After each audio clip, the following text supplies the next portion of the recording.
Chairman. Thank you, Steve. Good evening. I'm Councillor Iskander Jeffries, the Chairman of the Joint Public Protection Committee, and I would like to welcome you all to the meeting. Before we start, I'd like to explain for the benefit of members of the public who may be watching that tonight's meeting is being held both over Zoom and with councillors present here in West Berkshire Council.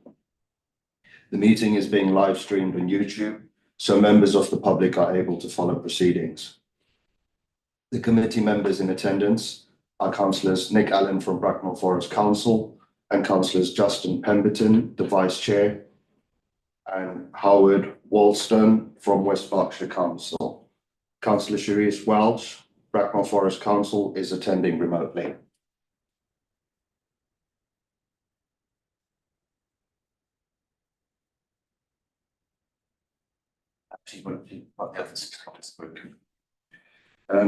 The members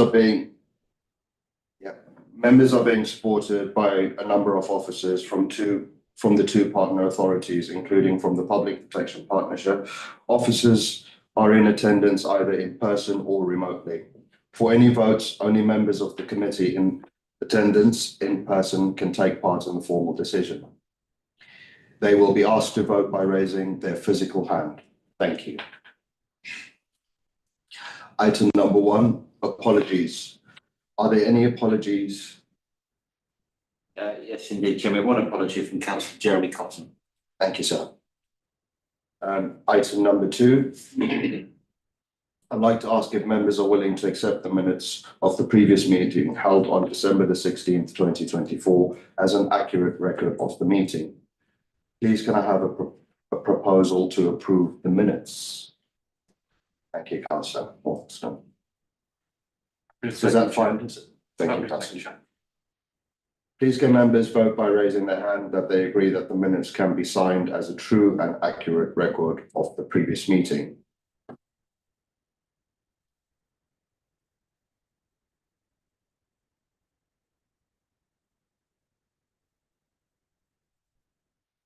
I declare that the minutes have been approved, subject to the inclusion of the amendments proposed at the meeting. Sorry.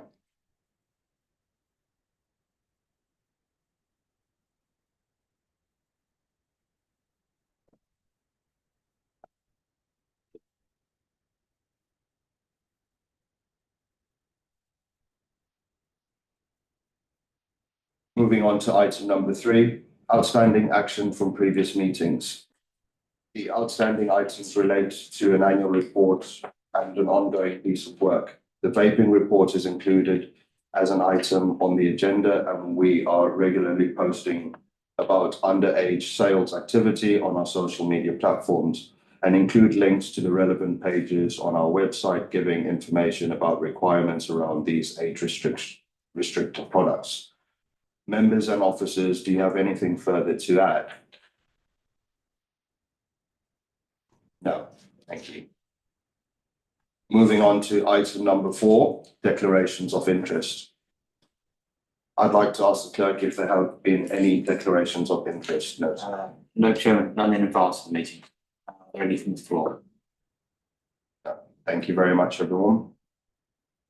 Moving swiftly on, item number 5, public questions. I'd like to note that no public questions have been received which relate to either a general issue concerned with the work of the PPP or to any item on the agenda. Item number 6, the forward plan. I'd like to ask members and officers if they have any changes that need to be made. Any matters arising during discussion at the meeting will be added to the forward plan where appropriate. I've been informed that the Q4 report coming to the June meeting will also include a discussion on key performance indicators for the forthcoming year. Item number 7, outcome of the Public Protection Partnership peer review. And I would like to ask Sean Murphy to introduce Steve Ruddy and lead officer for the peer review. Steve Ruddy too. Thank you, Chairman. So I was just going to give a little bit of background to this, and then hand over to Steve, who was going to very quickly, succinctly go through the headlines. Thank you, scientists, to the committee. So the background to this was that the existing shared service agreements, both the agreement with Bradford and the agreement with Woking, both end on the same day, which is the 8th of January 2027, which is effectively for the current arrangement, the PPP arrangement, is the 10th anniversary of that. So the 2017 agreement for the PPP shared arrangement did say that basically a review should be undertaken to help inform the authorities as to what should happen next. Now, clearly, with the Woking and the Berkshire on the same day, it felt appropriate and right that the review should look at all of the services we provide across the three authorities. And then the idea is that basically, once we've considered the review, that somewhere between 24 months out and 13 months out, a decision is made as to what happens next, because obviously if the decision is made not to continue, it will take at least 12 months or longer, basically, to disaggregate the service. So a brief was prepared, and it was agreed that that it would take place in the form of a peer review, and it would look at 4 matters set out at 4.2. So effectively, the governance arrangements, the effectiveness of that, the inputs and support of the services, outputs, outcomes, value for money, and then moving on obviously to the main points, the options for the future. So it was intended to be a collaborative process, and it was overseen by a member reference group, which consisted of yourself and Councillor Pemberton, and also Woking and Borough Council, who were represented by Councillor Bray, who was the deputy leader at the time, who is the deputy leader, I should say, at Woking Council. The review team consisted of 3 officers, Steve Ruddy, who you're about to hear from, who was the former head of Buckinghamshire and Surrey Shared Service, which is a shared service based on the same legal arrangements as ours, the joint committee. Steve was also the head of regulatory lead for Knoll Valley Council, so he had experience of environmental health and licensing as well. And then we had a head of service from Hampshire County Council, Richard Strawson, very strong background in training standards, and Amanda Gregory, who is an environmental health professional and who is the assistant director of the Borough of London Bakehead. So obviously you've got the review team was set up, regular meetings with the member reference group. I'll leave Steve to talk about the process and the outcomes of that. The only other thing I want to mention at this stage is that running alongside this, a decision was taken not to look at the financial controls as part of the peer review. And the reason being was that there was an internal audit of the service due at this time. And the outcomes of that audit basically are at section 8 of this report, but effectively the financial audit basically found that there was grounds of substantial assurance of financial controls within the service. So that part of the controls weren't looked at by the review. So, Chair, with your permission, I'll hand over to Steve. Great. Thank you, sir. Thank you, Sean. Can I just check that the committee can hear me? Yes. Yeah. Excellent. Yeah. Good. Thank you. There's always worry about the vagaries of online Teams and Zoom meetings, but great that you can hear me. Thank you for the invitation to come along this evening and just run through briefly the summary of the outcomes of the peer review process. Sean has sort of helpfully set out the background and who was involved in the peer review and the sort of significance of having the member reference group to help steer the process as well.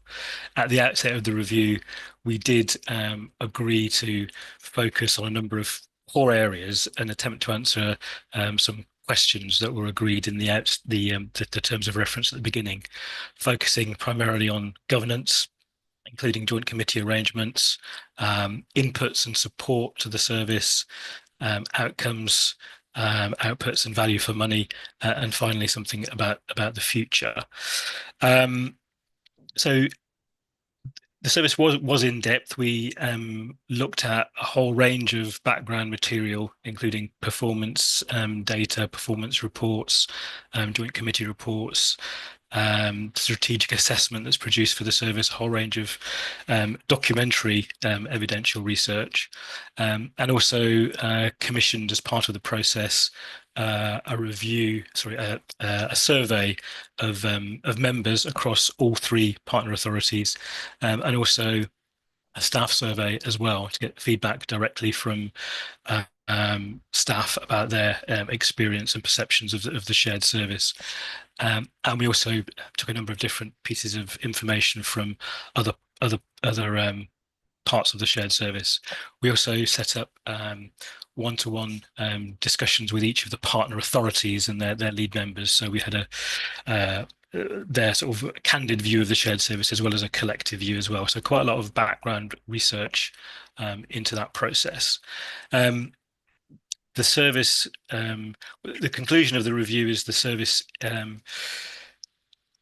just looking at my notes, has proven to be successful over many years. It's continued to be effective in providing statutory regulatory services to protect residents across the partner authorities, and it has delivered efficiencies and greater service resilience, more so than would be achievable within individual services or individual local authorities.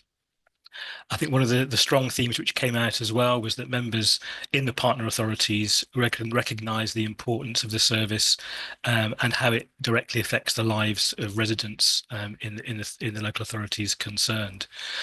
Having said that, member awareness of the range of services was quite patchy, and there was a desire, an expressed desire from members for more communication and information in relation to the shared service to enable informed decisions or informed views to be taken in terms of impact and value for money. There are a number of difficulties and complications which are created by the very nature of having a shared service, as opposed to single service delivery, and the governance arrangements aim to address those. And in general, the governance arrangements were found to be effective, positive, although there are a number of areas where the review identifies some areas for potential improvement in terms of governance, and I'll come back to those in a moment. Again, one of the strong themes from the review is a recognition from all of the partners of the value that the shared service provides, and also a recognition that any withdrawal would lead to increased costs and undermine service resilience. So all partner authorities basically were keen to build on the success of the shared service and indeed explore opportunities for further expansion and growth should they arise. So very sort of positive outcome with a range of recommendations for tackling some of the inevitable complications or difficulties that arise through having a shared service arrangement. So I'm quite happy now just to briefly sort of summarise some of the key recommendations, unless there's any questions on that very brief introduction. Any questions? No.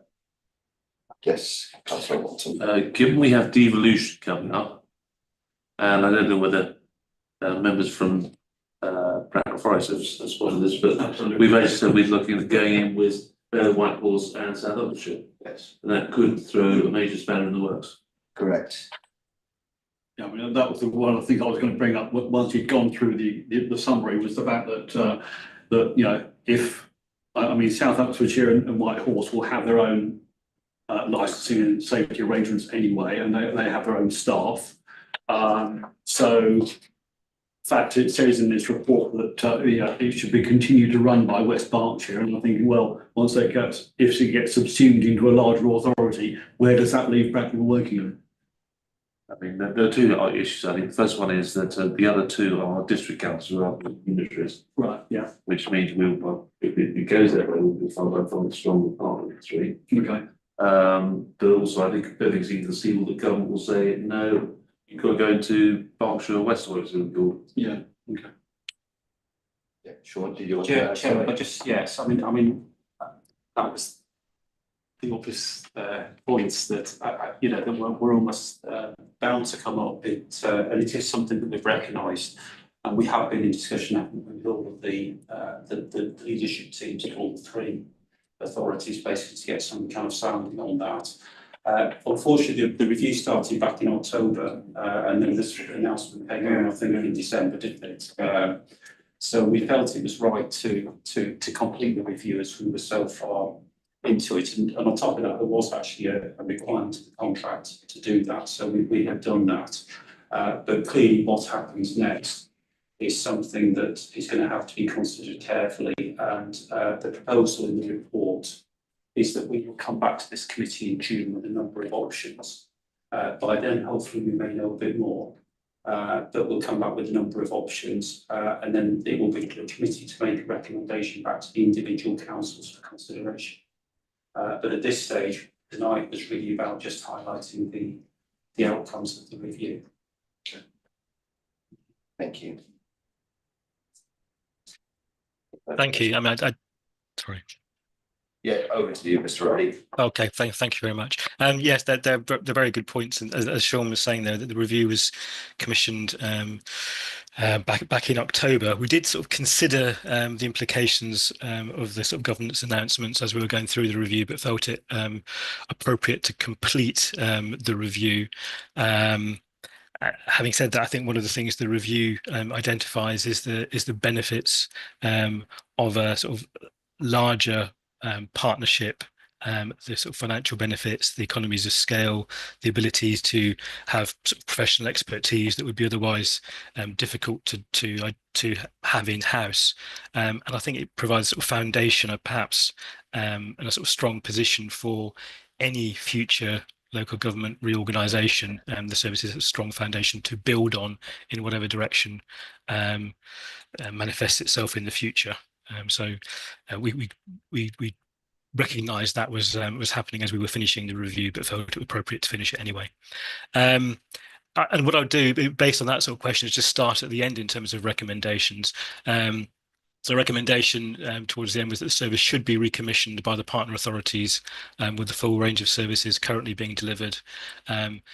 Ideally, the recommissioning should be for a 10-year period and include regular refresh reviews to ensure it continues to meet the needs of partner authorities as those needs evolve. But having said both those things, the recommissioning, I'm struggling with that word today, apologies, would need to be subject to the impact of any local government reorganisation, and the practicalities of reorganisation may mean that we may be more pragmatic to extend the current arrangements for a shorter period until the nature of any reconfiguration of local authorities becomes clear. And I'm assuming that's the reason that Sean's going to come back with further information to the committee in June, which I think is only right. Just sort of go back again to the earlier recommendations. Excuse me, my screen's gone awry. So, having said the recommissioning should take place, there were some recommendations for improving the governance of the current arrangements, recognising that the current governance arrangements were determined when Wokingham left the partnership a number of years ago, and the review indicated that the current governance arrangements could be improved or enhanced by enabling Wokingham to rejoin the partnership for the range of services that are currently commissioned from PPP. So that was a recommendation so that the future arrangements fully met the needs of all partners, but obviously that needs to be considered independently by all partners as well. The review. Sorry, Steve, just to add on that point, I think from the papers, there was a recommendation as well that probably we can put a report to come back to us in June on that. Yes, I think with all the recommendations, there will need to be a discussion around whether they're accepted or adopted by the partners. And sorry, Steve, can I just check? Are we happy with that in the room? Yeah. Okay. Thank you, sir. Sorry. Yeah, and I think the next phase of that will be looking at those recommendations that are supported. I would expect you to need an implementation plan for those as well, but that's something which is beyond the scope of any review. That's entirely up to the service and the joint committee and the management board. In terms of some of the key recommendations, there are a number of elements of feedback from the staff survey. Again, very positive about the benefits of the shared service and for working for the shared service, but some issues identified in terms of the potential for enhancing and improving working arrangements and some of the practical issues that arise from having a shared service working across 3 local authorities. And the review recommends creating a staff working group to dig deeper into those issues so that it can be explored further and resolved. There were some recommendations around building on the successful workforce strategy that's in place across the shared service to grow your own qualified officers, recognising the workforce challenges that are faced at the moment. So the review recommends expanding that workforce strategy to also focus on leadership development, succession planning, and some EDI issues. There was, of interest to this committee as well, there are also some recommendations around communications, ensuring that appropriate adequate resource is available for the development of a communication strategy. There are some very powerful positive examples of good communications, but some of the issues which were flagged by members were expressing a desire for even more greater communication with them in particular. There are also some recommendations around KPIs. I noticed that you're bringing a paper back, or KPIs are on the agenda today, and you're bringing back a paper in June on KPIs. One of the findings of the recommendation is there are an extensive range of KPIs which give a holistic picture of service activity and demand, but there could be some greater utility driven from a review of KPIs, as there were some bits of elaboration on that within the report itself, but KPIs was felt to be an area for further development, and also some further work on customer feedback and engaging with members of the public to help shape future service priorities. One of the positives that I should have mentioned earlier was that the review team were actually very impressed with the forward-thinking, the strategy of the service and the way that it analysed intelligence and data to produce a future strategic assessment and business planning process. Those were felt to be very sort of positive examples of best practice in the sector. Just seeing if any other particular recommendations that I want to pull out for this discussion. There were some recognising the benefits of the shared service in generating enhanced income streams from partners externally, engaging with public health, engaging with national trading standards, for example, to deliver things for local residents that might otherwise be unachievable with single services. Having said that, there is an opportunity to look at the charging structure for some services to make sure they are maximised. And I think that's probably all I'd pick out in terms of the recommendations. Comprehensive review, we had 41 recommendations overall. I think they're summarised in the report. I've tried to pick out some of the key elements, but very happy to answer any questions in relation to the recommendations that I've identified just now, or any of the other recommendations which I haven't had time to touch upon yet. Thank you. Thank you, Mr. Ruddy. Before I open for any questions, Sean, is there anything else you'd like to add to that? Just to say we are moving forward, Chairman, with the work with staff. There were mainly operational difficulties. I think what we did find with the staff survey was that the service was well understood, and I think probably that's not where we were perhaps 8 years ago, Damien. But it was well understood, and the benefits of it were well understood. But we have a meeting with staff tomorrow, just to feedback after tonight, to start the discussion about some of the points you raised about what happens next, and then we will be running ahead with this working group. We're not looking at spending hours and hours and hours on it. We're just going to have 2 or 3 very short and sharp sessions, basically to get to the bottom of some of the issues, and then hopefully move forward with resolving some of those issues that staff have raised. Thank you, Mr. Murphy. I'll open it up to questions, Councillor Allen. So one of the things in the recommendations is that Wokingham rejoin. But I guess the question is, do Wokingham want to rejoin? Did that information, did the idea come from the fact that it was better in the past as part of the peer review, or did Wokingham, as part of the survey, suggest that actually they would be better with us? In the discussions with Wokingham, I think they felt that it was important they had a greater engagement and greater feeling of partnership with the shared service, and that the current governance arrangements were determined under a previous administration in Wokingham, and they didn't meet the current aspirations of Wokingham. So it was something which they felt positive about the shared service, but wanted to be more of a partner rather than a service user, if you like. Thank you. If I can just pick up a little bit further on Councillor Allen's point, we have always wanted to try and attract more organisations into the shared service. So if we could attract Wokingham back, that we would see as a positive move. And the report indeed talks about if we were to renew or extend the relationship that we've got at the moment to increase that and to give us that economy of scale even more than we have in the current relationship. So we would definitely be keen to have conversations with other local authorities, should that be possible.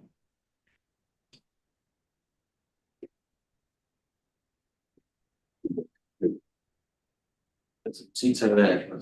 Thank you. Sorry, I'm on my heels. I will admit it. There's a issue of nuance rather than anything else. Along point 19, which is to do with flexible of working, I personally am very keen to see more council officers back in the office. Okay. I don't think it's actually giving that message. Not saying I want people there 5 days a week, but I would certainly like to be, say, 3 days a week.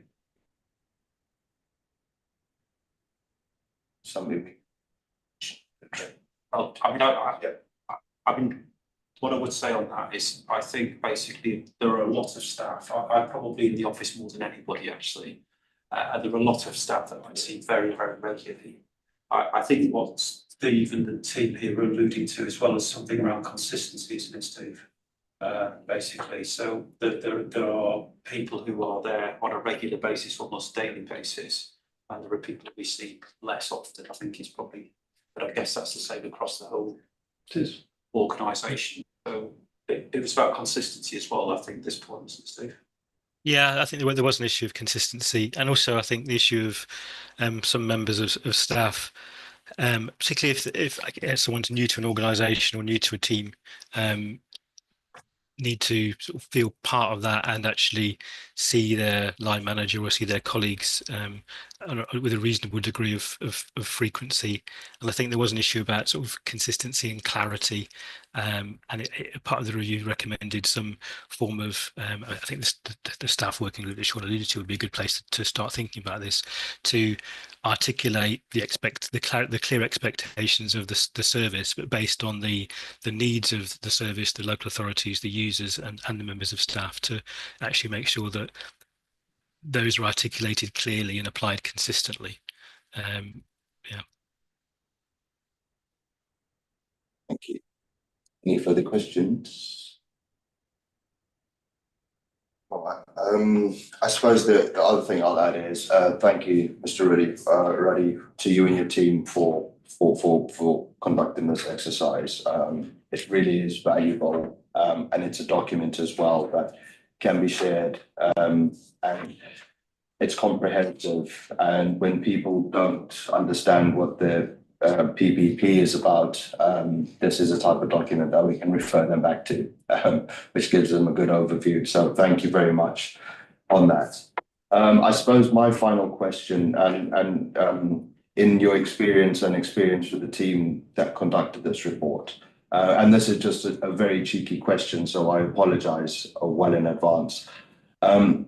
And this is in your own opinion, your own thoughts. How does this partnership compare to others that you've done reviews for? I'm not asking you to name names or anything like that, but obviously, as that being your function, what would you sum it up in your own words and your own opinion? So it's not going on record in any way or form. That's an interesting question. I think it's a very positive partnership. As I mentioned before, I've been impressed by the range and nature of the service, the in-depth of the in-depth nature of the background materials, the evidential nature to create the business plan and the management plans as well. So very positive service. Having said that, in terms of experience, it's a unique service as well. We went through this in terms of the discussions with the member reference group and the staff as well. There are examples of shared environmental health trading standards and licensing teams within local authorities, and there are examples of shared environmental health teams across local authorities or shared trading standards teams across local authorities. But to get 3 local authorities, 2 in the joint committee, plus an extra partner working together across those 3 and more disciplines at the scale they are is I think that's probably unique actually, and you can see the benefits to being able to bring those different experiences, professional backgrounds, competencies, and skills together. So I think it's a very positive example. And in a personal view, it's a good model for other services to follow or for the future. So yeah, it was a positive experience. I was very positively not surprised, but the feedback from staff and members was positive as well. So you don't always get that, obviously. Excellent. Thank you, Mr. Riley. Well put. Thank you. So there's no further discussions on this. I'm going to ask in the room, could I have a proposer, please? And can I seek a seconder, please? So I'll ask the clerk to read that. Thank you, Chair. So members are asked to note they've been informed of the outcome of this review and asked to agree that the report comes back in the June meeting, which sets out a response to the recommendations and proposals in respect of recommissioning service by the Department of Authorities. Those are the recommendations. I'll put that to the vote. Those in favour? Thank you. That's unanimous in favour. Thank you very much. Thank you, sir. Thank you very much. With your indulgence, can I leave now? Is that?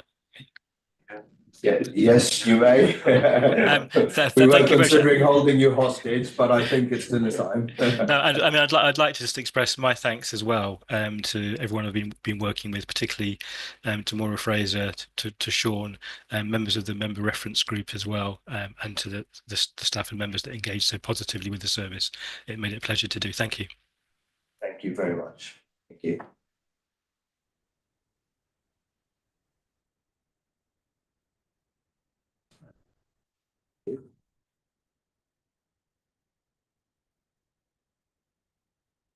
Thank you. Moving on, item number 8, Public Protection Partnership Service Update and Q3 report for 2024-2025. Sean Murphy, I asked you to introduce the report. And Sean, well, thank you. I'll pass it on to Sean. Thank you, Sean. Thank you. So I'll just cover off the main bits of the report then. Again, with your indulgence, Chairman, I wasn't from Georgie to add anything that they wish to add in terms of their sections of the report. So just very, very quickly, the budget situation. I think it's fair to say that it's probably been the most difficult year since I've been involved in the partnership in terms of managing the budget. But we're still hoping, or we're still expecting, I should say, not hoping, We're still expecting to reach zero outturn bar the £90,000 pressure, which has been for Bracknell, which has been mentioned all the way through. So we expect zero outturn, but the reason for that is that we've as the internal review, actually the internal audit showed, is we've had to manage basically the budget by managing vacancies, which has caused its own pressures. Nevertheless, what we've done is we've recruited to vacancies based on risk and business case. I'm pleased to say that at 6.1, there is a little improvement since the last meeting of this committee. So we've managed to get to experience, environmental health, technical staff, practitioners, and who have joined the service, settled in, excellent officers.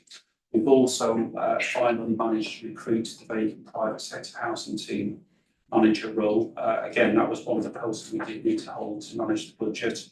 But the new principal officer is in post, Deborah Setley, and which is good timing, because obviously in due course we will have the new private, we will have the renters right act basically, which will be coming in later this year in the phase.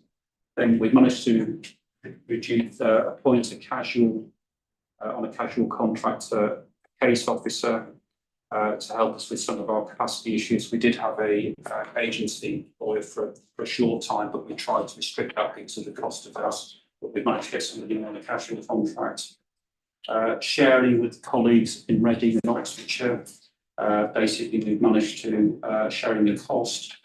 We've managed to get another financial investigator, and so this is somebody who is authorised by the National Crime Agency to conduct money laundering and confiscation investigations.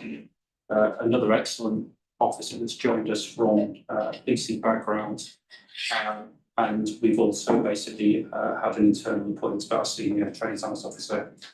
Some posts are still proving difficult to recruit to the manager for the case management unit, who left some time ago. Basically, we've struggled to get applicants for that post. I said it's been advertised 5 times now. I think it's probably about 8, isn't it? Something of that order. We've got a senior trading standards officer post out to advert at the moment, which we weren't able to recruit the first couple of times. And there was a licensing enforcement officer out to advert. And then at 6.3, I've given a list of posts that we've had to hold. The one piece of good news is in terms of staffing and training and development. So the next item on the agenda is the Tobacco and Vapor Control Bill. So that will become legislation this year as well. And we have had confirmation that the Department of Health are going to fund for 4 years a member of staff for us. So in the form of a trainee, because the Department of Health's approach is that they would like to increase capacity within services, not just hand money. So what's been happening is that the level 6 training standards apprenticeship is going to have a public health module inserted into it, and then the Department of Health will pay the salary of the person who will go into that post for the next 4 months. Just very quickly on governance, because Moira is not here. We've been very busy with freedom of information requests. You can see one of the things that's taken quite a lot of time now. So in Q3 8.5, we spent 128 hours on this, which is, even though there's slightly less requests than were in Q3 last year, it's double the time. So last year we spent 54 hours. Still getting quite a lot of member inquiries and local MP inquiries. I would say it feels, it says here that it's 28. It feels like basically there's more than that. but I will, and then basically a small number of service complaints. The other thing to say is that we've been migrating to the new public protection partnership website. We had to do that because the current provider basically was stopping in April. So West Berkshire IT have moved us onto the West Berkshire platform, but it's still an independent shared website with all of the details that we've got, and that should be complete by the end of this week. So I'll stop there. Happy to answer any questions on that, or if not, we can move on to. Thank you, Mr. Murphy. I do have a question from Councillor. Yes, on the ICT update on 7.1, page 6. It says about the services going out to tender for the main service premise, the main software system. I seem to remember we spent years trying to get Bracknell Forest Council integrated into this system. Now they're going to change it. So You are. So we've been on it for about a year. So Yes, ironically, we've actually been on it for almost the full 5 years now. The system is working, and the Bracknell data and the working of data are all on the system. So we have a system now basically. So I mean, you'll remember back in the day, Council Ireland, that we had to log on to 3 separate systems and all of this kind of stuff. All of that has now gone. To be fair, we are still having a discussion, I think it's fair to say, internally, basically around the commissioning issues here, because obviously there are a number of factors at play, not least of which we've got reorganisation potentially and other things. So I can't really say too much because those discussions are still going on. But yes, yeah, it may feel like about a year, but in fact, actually, it's quite a few years. Yeah. So, but that's kind of where we are. We're still having those discussions right now. I think we had one this morning about it, about what the best way to proceed was, given where we are in terms of timing and everything else. Yeah.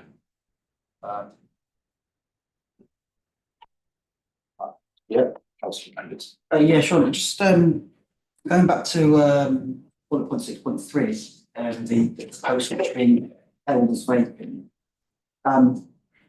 I calculate that to be just under 3 full-time equivalents, obviously excluding the level 6 TSA, which will be grant funded.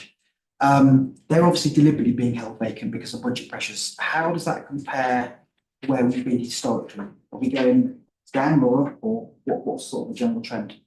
So the number of vacancies, so if you look at that at the moment, so we've got 3 FTE already out to advert, which are also vacant. So we've got 6 FTE basically, which are vacant at the moment, which is around about, I can't remember the exact number, but I think it's about 100 people, something that order in the service at the moment.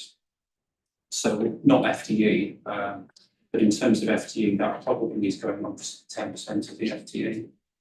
We do have to, we're just having to manage that and cut our cloth accordingly. The good news is obviously because of the strategic assessment that was approved by this committee and priorities that were approved by this committee, we are clear where we need to direct resource, basically when there isn't enough resource to deliver. We have a couple of 2 or 3 casual staff across the service as well, which is very, very helpful, and they help us with capacity. And of course, they provide relatively good value, necessarily a lot better value than using agency staff. But there are a couple of key players, and we've talked about this one in particular, the strategic manager for case management that you and I have spoken about, Councillor Pemberton, which is becoming quite critical that we get that filled, because a lot of that work now is falling back onto me, and obviously as we move forward with all these various other strands of work, I really need that time back. I was just I was just trying to get a handle on kind of, so you're talking about a rough 10% vacancy rate, kind of what the trend of that is, because I hear what you're saying about moving resource around, and that's excellent. There's no issues with that. But when we talk about casual staff and locums and grant funded individuals coming and going, it's often difficult to get an idea of the actual true picture. I'm just wondering if that sort of generic vacancy rate, is it getting better? Is it getting worse? Is it staying stable in terms of where it has been previously? I think by and large, I think basically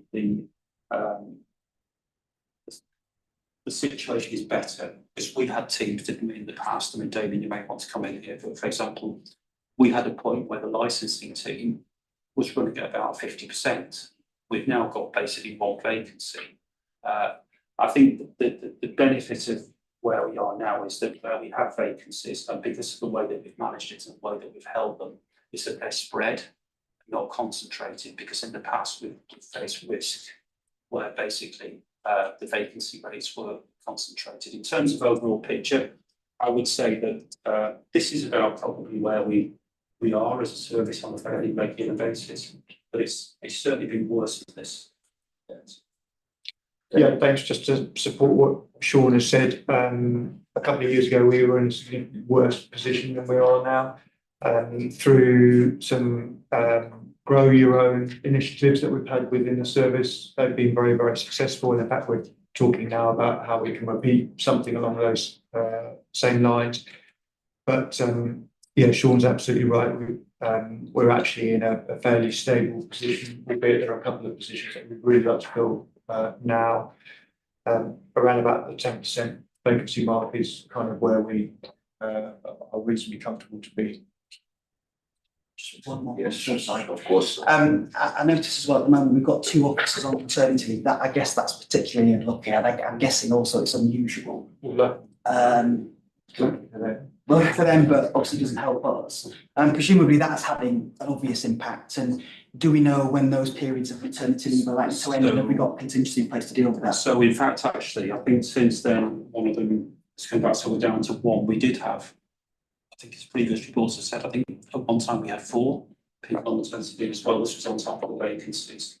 And again, we couldn't afford to cover that. So yes, I think we're just down to we'll just be down to 1 later this year, I think, 2, maybe 2.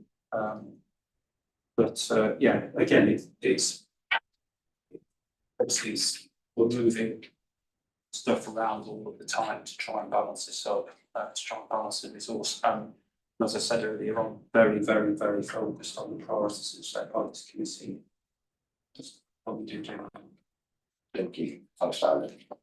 Yeah, so going back to the, the fact that we got a sort of 10% vacancy rate, presumably if we were fully staffed, we'd be overspending a lot more as well. Because the budget would just blow. Yeah. So it's beneficial that we have got 10% vacancy rate, because basically it's keeping the budget on track. Yeah, I mean, literally that's where we are. I'm meeting with our accountants on a sort of weekly basis. And I'm looking at the picture, and I'm looking at the income, I'm looking at some of the issues that I've set out in multiple with these reports. I'm saying, right, okay, what have we got? We need to drop that one back another month. We need to do this. That's basically how we manage the risk throughout the service. The other thing that has helped us manage this risk is we, as Steve said when he gave his presentation earlier on, we've been very, very successful at attracting grant funding, whether in public health, crime commissioner funding, community safety funding, or investigation funding. I mean, this year alone, I don't know the exact figure, but we're likely to draw down, several £100,000, and we do that basically, and that also helps us manage our overall budget. Just to come in on that, Councillor Allen, around the budget, you'll no doubt be aware that we've put in additional budget in Bracknell next year to support the service. As a result of some of the challenges that we've had over the last couple of years, it's been built up. So we've got some additional funding going in from the 1st of April. I have to say, I have to make the comment at this point that I think it comes down to the fact that if the government statutory pricing didn't reflect 2011 prices, we wouldn't have this problem anyway. Yeah. Brilliant. I have a question, or more of a, it's a question, Sean. On the difficult vacancies and filling them, is there anything we can do to help internally, services, whether it's comms teams or anything like that? I know obviously they get posted online and HR follow process, but is there any additional help or spotlight that we can reach out to share internally to help recruit for those vacancies that prove difficult? So the one vacancy that's the longest one, which is the manager for the case unit, basically April, and I have met with the service HR service manager. Basically, we have some ideas, and we're going to put those into action, basically, and there's simple ideas around changing job titles and things like this that we're going to try to do just that job description. I think, if I'm honest, where we are with the other roles, so trading standards officers are virtually impossible to recruit. There are very few nationally. There's probably only about 1,500 in the whole country, basically. And that's one of the reasons why disaggregation of training standards service would be very difficult and damaging. Which is why I think really in many respects Miranda's on the call and colleagues from working stayed with us. Environmental health officers are not quite as difficult to recruit to, but are difficult to recruit to, very much difficult to recruit to. And I think basically what this plays back to is our strategy, or the strategy of this committee, which is that we basically grow our own staff, and we're doing that very successfully. And if it all goes where we expect it to go, in the next year or so, we should have 2 training standards officers qualifying with us. We should have 3 environmental health officers, maybe 4 qualified, 3, certainly 3 in the next 18 months. And then we've got another level 6, which will apply in due course. But of course, we have people retiring, we have people moving on. But again, we're tracking that through the service. So, for example, we've got somebody that's due to retire in environmental health later this year. We're planning to basically replace them with a graduate EHO that we've qualified or trained ourselves. So basically, we have that progression through the service, and so yeah. So I think there's a list of posts. Some of them are very difficult to recruit, and I think that's the only way that we can recruit them. The courses that we grow our own. Yeah, that brings my brain on to the next point. If we are growing our own, then retention, and obviously to retain, we need to be competitive. And I know, yes, due to budget constraints, but is that something that we need to look at as well and make sure that we are competitive in our salary remuneration offering for our staff to retain them, especially if there's such a shortage countrywide? The last thing we want to do is train people up and then off they go for 10k down the road or 5k, whatever the case may be. So is that something we need to look at as well in budgeting and start planning to that? I think certainly that's something that I think we probably may need to consider going forward. At the moment, what we do is obviously where the service is funding the training, the service, the councils are funding the training, then we do basically ask people to sign training agreements, which has an element of requirement to stay for a period after that, a few years after that. With the apprenticeships, you're not allowed to put any constraints in place, and that's basically part of the apprenticeship rules for the levy. So effectively, we can't do that, but we would hope that people would want to stay with us, and the people we tend to bring through into these posts. Although we did bring something at level 4 a couple of years ago, as the committee may remember. But the level 6 trainings that we've got are people who were already with us, who basically expressed a desire to develop and go on to the next level. We've got a couple of people doing a master's degree from that background, and we've got certainly 3 doing level 6 apprenticeships from that background, all of which will lead to full qualified status. So those people already have an understanding of the service, they already have a background in the service, and and been here for some time actually. That's a positive signal. Thank you, Sean. And then thank you for highlighting 8.5, especially again talking on resourcing and that digging into the team's resources. Just the question on that one is, out of those FOIs, were there any trying to get around if were there any in there that were specifically requested or out of the ordinary to eat up time, or were they or the FOIs, do they fall into what we'd expect to receive? So I asked this, and I know it sounds like a weird question to others in the room, but we do know there are groups out there that target councils by requesting FIs that take up resources, and sometimes it's done strategically. So that's the point I'm trying to get to, Sean, if you understand. So I think where we are with some of these, actually, I think there is a bit of a trend in there. So there was there's quite a few journalistic ones. which we get anyway. Yeah. But obviously, particularly, I think obviously as the media looks towards new pieces of legislation like the housing legislation, Yeah. the vaping legislation, things like that, they're starting to make questions about, well, what are we seeing locally? There was a very comprehensive one that was requested to all three authorities about resourcing and trading standards, which led to an article which I'll circulate to the committee. Thank you. They asked every authority in the country.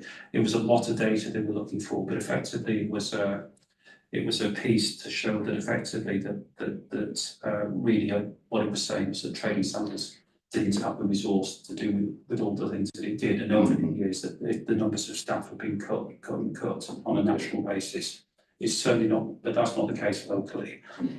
So I will circulate that to the committee, but that was interesting. So actually going back to the issue of the peer review, that kind of showed where we were on spend on some of these services, and it showed that actually we were kind of more middling rather than, top or bottom, which is probably where we want to be. But it is a lot of time. You do get ones which are clearly basically looking for commercial data and things like that, but nevertheless, we have to deal with them. Yeah. And FOIs are big piece of work for us. I think after, certainly within this authority, within West Berkshire, I think we had about the second highest, I think. Thank you, Mr. Murphy. Councillor Allen. Well, just following up on that, you mentioned that there was one that took a considerable amount of work. I thought there was a rule that if it's going to take more than 4 hours, you could say no. It's 18. Yeah. It was 18 hours. Yeah. I thought it was 4 hours. So you get 18 hours, and you could, if you take that across 3 authorities at 18 hours, because of course we've got to do it, you're talking about a maximum 54 hours before. I stand corrected. Fine, thank you. I don't know if that's for this committee, but just an idea in my mind with everything being automated these days. Is it possible to automate some part of that? Like, I'm sure if there's standard FOIs that come in, we could have a bot that could respond to those, or does it have to have that human input on every single one of them? Thank you, David. Yeah, so I mean, the best way to answer an FOI is for the information already to be available to the Yes. public. So if question comes in which there is information on the website, we would point people in that direction. So that's a relatively quick process, but someone still has to review that, check that there is accurate and up-to-date information in the relevant place, and then point that requester to that information. And generally it has to go through a process of doing that. It comes into the right person, then it's forwarded on to the person within the team, they check the information, and it goes back. So that's the best way, but quite often you'll find with FOIs that there are slight differences in questions. So you might have a similar theme, but it might be a different year that they're asking for data, or it might be a slightly different set of information that's requested. So again, that doesn't particularly help in terms of the responses, then that needs to be looked into in a bit more detail. So it is a lengthy process that takes up, as you can see, a lot of time, but it's something that we're obligated to do, and obviously that's what the legislation is there for. Thank you, sir. Any further questions on this subject? Or on this paper, should I say, sorry, report? I just don't know whether, Chairman, there's anything that colleagues, Rosalind and George Lawrence, might want to bring out. Yeah, sure, definitely, please, welcome. George, I think you're probably. Yeah, sorry. Thank you, Sean. Thanks, Jim. Really, just to sort of highlight the 9 priorities on that report. There's not one of those priorities that we've not had involvement in. It just reflects, I think, a flexible workforce that we have, and this is across the environmental health and trading standards teams. Going back, because this is obviously Q3, we are coming towards the end of Q4. So our animal warden is back now from maternity leave, which is really helpful. We've also had a real focus on underage sales in the report, which I hope is reflected quite nicely in the numbers, and that's going to give us a platform to build on for next year. We've also looking very much around some of the product safety, and that includes e-scooters and bikes. And again, Q3, fireworks, petroleum inspections are all up to date. And our food standards work a really high level of inspection rate as well by the end of this quarter, although again, Q3 was on target. So we're really excited that we can look at our next year with our new model with confidence. And then finally, our sampling program is all up to date as well. So yeah, really good effort from all of the officers. Thank you. I suppose we won't, hopefully we won't get any more fireworks. Or we'll be very careful on those inspections. I'm sure the last one that I'm sure the quantity they had was enough for the next. They met the quota for the next year, I suppose, is what I'm trying to get to. Yes. Yeah, and no bomb squad. No bomb squads just yet. No shutdown of the M4 this year, which was good. Hopefully not. I don't know whether Rosalind's got Rosalind. Yes, just I suppose a couple of things to point out. I know that there's a lot of information about the new Renters' Rights Act that's going to hopefully come in later on this year. So we're working hard on what that actually means to us in the team for private sector housing. I'm starting to work with the local authority housing teams and housing need teams to see how we can coordinate areas like that. We're also looking at expanding the housing team to bring in trading standards officers so we can all work, I suppose, all work together on the new legislation that's coming in. And so that's going to happen later on this year. Probably for us, it's going to be definitely towards the end of the year rather than any sooner that the legislation will be enacted. We've also been doing a lot of work in this last quarter with caravan sites. So the annual inspections are all due now, and the officers have been working hard to get out to the caravan sites, do those visits, see that that they're complying with their license conditions, and then we'll have a review and see where we need to go to with those, if there's any that need any actions. So that we've got about 24 sites, in fact, split 12 in each of the districts. So we'll be finishing those at the end of this month. We've also worked on HMOs this year. So HMO renewals for this year, actually, this year we've probably had about 120 to 130 renewals. Normally we have about 20. And that's because they are a 5-year license, and it's about 5 years since the legislation came in that changed what needs to be licensed. So we've been there's been an awful lot of work done on the renewals this year. So as I say, thankfully next year we'll go back into the normal cycle. And in terms of food hygiene, the officers have been working very hard, still catching up. I know we still talk about catching up after COVID, and it seems a long time ago, but the knock-on effect was still quite relevant. We have essentially done all of the high-risk A to C premises. With D premises, we had a big backlog of those too, and we're down to only about 100 left to do. We've also done about 450 unrated this year. So as I say, a very good total for food hygiene. We've got PPC inspections, those are pollution preventative inspections. So we've got all of those done in the month. There's about 45 of those, and they've all been completed as well. So as I say, there's been a lot of work gone in this year, and that's just some of the highlights for you. Thank you very much, Rosalind. Very, very comprehensive, and thank you for shedding light on the additional items within the report. I will ask, do we have any questions in the room? Thank you, Councillor. Thank you, Councillor Jeffries. I just wanted to drill into paragraph 11.4 and talking about scams and fraud.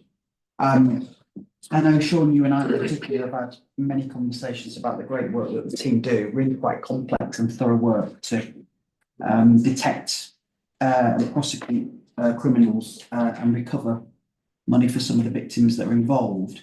First of all, can I just ask what we mean when we talk about the first bullet point and we're referring to the total detriment identified for victims? What do we mean by detriment? Is that financial loss, or does that encompass something else as well? What are we measuring? So it's the figure that we have identified as the financial loss.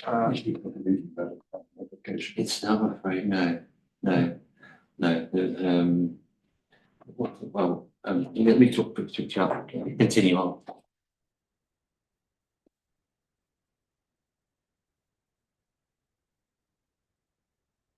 In the wrong.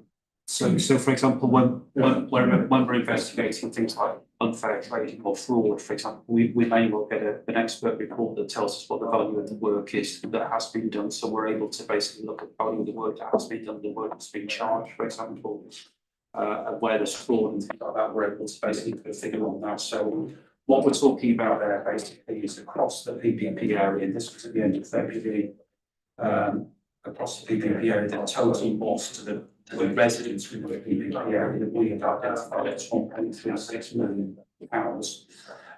That, of course, is not the total gain by the people investigating, because there's lots of people outside of the PPP area. So you perhaps do more that figure, where we've got multiple victims. We also basically, so the second point is basically money that we've saved or recovered. Now, sometimes we're able to basically get people's money back fairly quickly, so that the trader will offer to pay it back. Other times, basically, what we do is we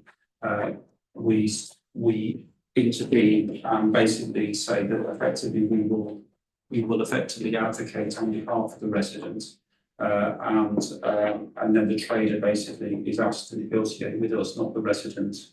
And we will basically look at what would be an appropriate price to be paid. If there's any value to the work at all, sometimes there's not even any value. So that's what those figures mean. But effectively, yes, it's what we assess to be real cash loss to residents. That's a very, very good point, Councillor Pemberton. Just expanding on that, Sean. When we intervene to recover funds, and I know obviously you've mentioned that some traders then have the opportunity to hand the funds back. Is there any other thing that we can do to be tougher on these type of individuals? So, and kind of make it a no-non, I mean, fraud is just gone crazy globally. Everybody's at the risk of being scammed. I mean, even paying for your parking, you might scan a QR code. That's not the right one. So yeah, I suppose from my perspective is it's not something you can't prevent it, but I suppose you could send a very clear message. So what powers do we have to, or what can we do to be a lot tougher on this type of? So fraud. In this report, this mentioned in two different places. So what I'm talking about here, unfair trading and fraud, primarily is property-related issues and things like this. Elsewhere, I think in the report, it deals with the issue of, the things that we would commonly refer to or get referred to in the course of the fraud, but they're commonly referred to as scams and things like that. And we do, in those circumstances, we have somebody who basically provides support for those victims. We have interventions, straightforward interventions where we work with families, where we work with social services. It can be anything from putting in things like doorbell cameras to phone telephone blockers and things like this, to mail redirections to family members, all sorts of interventions that we have. We also assist them with basically trying to recover money where we think there may be some fault. And that can be working with banks and institutions, or it could actually be even on occasions going all the way through to the Financial Ombudsman Service, where we've assessed that basically there is an issue. And I think somewhere in this report it talks about the amount of money that we've helped recover for those people. Moving on to this type of thing, where we're talking about effectively criminal activity. In addition to the investigation team, the investigation team that deal with this stuff, we also have under proceeds of crime, we also have financial investigator officers who basically conduct confiscation inquiries. So where we've identified victims, where we've identified a real loss for those victims, and where we identify assets, on conviction we will normally apply for a confiscation order, basically, and where we apply for a confiscation order, if it's granted, if we've identified victims of real loss, then effectively the asset has to be paid in full on confiscation rather than confiscation that goes to the government and which proportion comes to the prosecutor. So there are a number of tools. There is the legal tool through the court system, and then I suppose could be described as advocacy and a lot of preventative work in there. Basically, a lot of preventative work. Most of the victims of all of this kind of thing are, generally older people. Yeah. But I think we've said in our previous papers that, it's not uncommon for our cases where the average age could be in their 80s, where we've got multiple victims. Yeah. Thank you. Thank you, Chair. And I think the service has been doing quite a lot of work around that real prevention angle, which is really important. And I think we're keen to be doing even more of that by using sort of more outreach work. Jess, within PPP's recently done some workshops around scam prevention, etc. But I think that's something we need to bring more and more upstream to make people more aware wherever we can around scams and how to avoid them in the first place. Yes, education is key, because I think we're so trusting, and especially the elderly. I know my mum's in her 70s or close to 80s, and she's been easily scammed, was easily scammed as well. And they get so elaborate and they're so good at it. Yeah, you just don't think it's going to happen to you.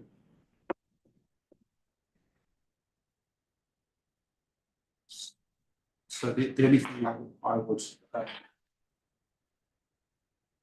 yes, and we have a series of proactive things planned over the same as well, basically, where we do, for want of a better word, joint operations, joint patrols with territorial police, where we actively go out to identify where there may be issues in real time as well. So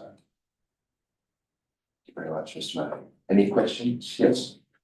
I was surprised when I read paragraph 10.10 that PPP in conjunction with the housing team are currently investigating alleged unlawful eviction. It's shocking to hear that landlords within the shared service area are failing to even comply with the basics and evicting tenants without following the process and hoping to actually get away with it. I know we can't go into specifics and solutionize here, but I was just kind of looking for some assurance really that is unusual.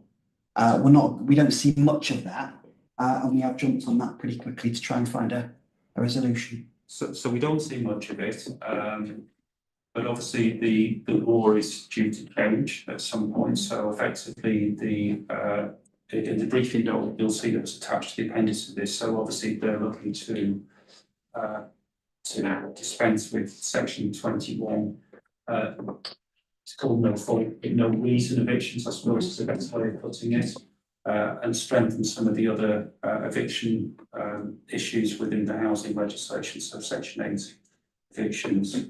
But we do occasionally get some, so these are the kind of thing where basically people come home and the locks have been changed and the stuff's outside. It does happen. It does happen, but actually what we have started to do is to now basically start to actively investigate these. There's no duty, I don't think, on the authority to do that, but actually there will be when the new housing legislation comes in, basically. So we are looking, certainly we've got one at the moment which is ongoing that we're looking into. And I think that's a reasonable summary, Rosalind, I think about. Yes, Sean, that's right. They aren't coming up very often, but whenever they do, we're definitely looking into it and saying, what happened. the local authority housing teams as well, and the housing needs teams. We work with them. So if there's any people that are thinking that they're going to be evicted as well, housing needs come in and talk to them, and we talk to the landlord to make sure that they stay on the property. And then, as I say, if it is an illegal eviction, then we'll start to investigate.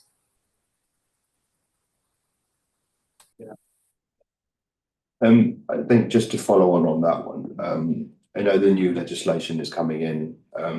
We already know what that looks like, right? Yeah. So is it prudent to get on the right side of that before waiting for it to come into play? So that's why one of the reasons why we started looking at evictions. It's one of the things we were interested in, obviously, basically, was whether there's no evidence to support this at this stage, but whether there would be a flurry of evictions ahead of basically the new provisions coming in. So we wanted to, this comes back to the point that Steve was making about horizon scanning. We are constantly looking at this kind of thing and just thinking, well, what if? And then basically just doing some, we'll perhaps have a look at the way the market's operating or something like that to give us an idea, research or any intelligence that we've got basically to give us an idea basically of issues. But what I would say is at this stage, we haven't seen any increase in these things. They're few and far between. They generally get, well, the ones we know about are, they tend to be brought to our attention by the housing teams in authorities. But obviously, basically, I think what we'll see going forward is that there will probably be a big piece of work to publicise the new legislation and raise awareness of it. And then we may get some of these things, more of these things come to light in due course. But we're getting ourselves ready. Thank you, Roger, thank you, Lawrence. Any further questions? No. Thank you very much, Sean and the team, for bringing the Q3 report to us. It was very informative as usual. And thank you once again for all the hard work that goes into it. And we look forward to seeing Q4 soon. It's going to be fast approaching. As this item was information only, there will be no need to vote on it. So we will move on to the next item. Item number 9 on the agenda is the tobacco and vaping controls. And again, I will revert to Mr. Murphy to introduce the report. Thank you. So this is an update report on where we are with the new tobacco and vaping legislation. So it's a bit of an unusual bill. It's a bit of a kind of landmark bill in the sense that it is going to seek to effectively to make the next sort of generation kind of smoke free with a rolling age. There are other issues in there. Basically, there are other provisions in there which relate to the sale of vapes. And with vapes, obviously, there are enabling powers for the minister to make regulations controlling vapes as well. So at the moment, basically, those regulators aren't able to enabling power in that, but we will have enforcement responsibility for that.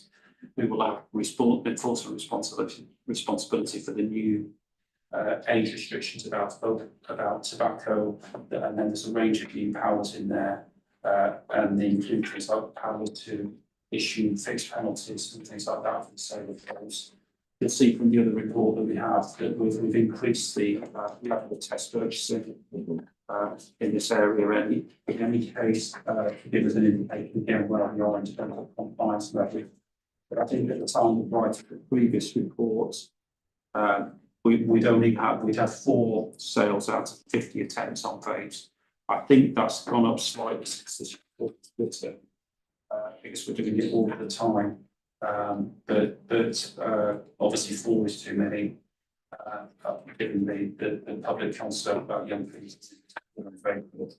New legislation, the other piece of legislation will come in alongside this, which comes in July, where it's learning more about this from a waste point of view, is there's going to be a ban on disposable vapes, which we will also have enforcement responsibility for.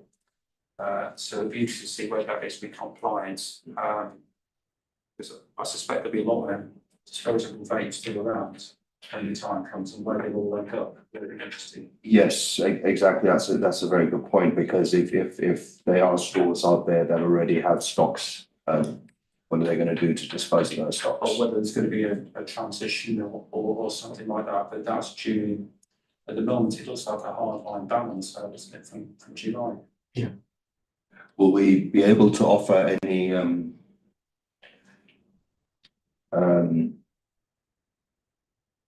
service to them to come and dump them freely? Will we be taking them? I know it sits outside of this committee's remit, of will obviously sit the recycling teams and do we know at this point if the recycling centres will be taking those, or? Thank you. So Chair, depending on the size of the organisation or the shop that sells those vapes, then they already have a responsibility to take back used products. So same as the battery recycling schemes, they have to provide outlets within their premises to be able to recycle those vapes. For some of the smaller retailers, then potentially local authorities might be providing some support, but I suspect the retailers would be more interested in selling the products, so it doesn't become their issue. Two very good points. And I think that brings me on to the next question I was going to ask Sean for you and the team. On the test purchases, obviously you have to use an individual that's over the age of 18, but has to, I suppose, look younger than 18. No, we use well, we do both actually. So sometimes we do checks for what we call the so in people's licenses, most people in their license have a challenge 25 policy. So we may use somebody who's 19 or something like that to check whether they're complying with that policy. But the test purchasing that we're doing now, so the ones that I mentioned is the Q3 report. Yes. And they're all conducted with people under the age of 18. Okay. So usually 15, 16, sometimes just 17. And then effectively they work with officers, and effectively they go into premises and on them off. And basically carry out purchase check, and then we're able to assess compliance levels. That's an effective program then. That's what I was. Yeah, we have a really comprehensive program, and this again is one of the examples of money that we've used from all three authorities. Effectively, this was where we put some of the money from some of the seized asset recovery from the past, but also from the offensive weapon grant that was provided to each of the three authorities. So we're going to do more work around knives and corrosives. We're going to introduce a responsible retailing scheme into the system in the next 12 months. But effectively, we've managed to do all of this basically without going into the main PPP revenue budget by using the combination of grants and seized assets, in accordance with the policy that was approved by this committee. Thank you. Any questions for anyone in the room?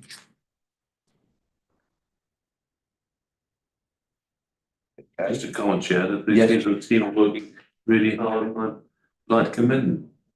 Thank you very much. Yeah, I echo those sentiments 100%. Yeah, well done to the team. Thank you. It really is a robust program that we're running, and it's been applied. Thank you. As there's nothing further to discuss, I will ask for a proposer for the recommendation set out on page 89 of this report. Thank you. And can I get a second? Thank you, sir. I will ask the clerk to read out the recommendations. Thank you, Chairman. Yeah, so 3 recommendations for the committee. One, that you've been informed of the work conducted by the service with respect to the regulation of tobacco and vaping products. Also been informed of the implications of the new legislation, the Tobacco and Vapes Bill, that's been proposed, and the duties that are on the shared service councils. And finally, to agree to receive an update report on implementation and delivery at the December meeting of this committee.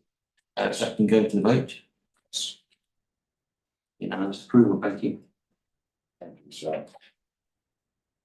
I just one more thing, I know the item's finished, but just to say, you made the point about disposal of vapes and everything else. And one of the things, in addition to funding staff, the Department of Health have done is they've given an allocation of money for local authorities for ourselves to dispose of seized assets or asset that we've secured, basically, so that we don't have to do that at our own expense.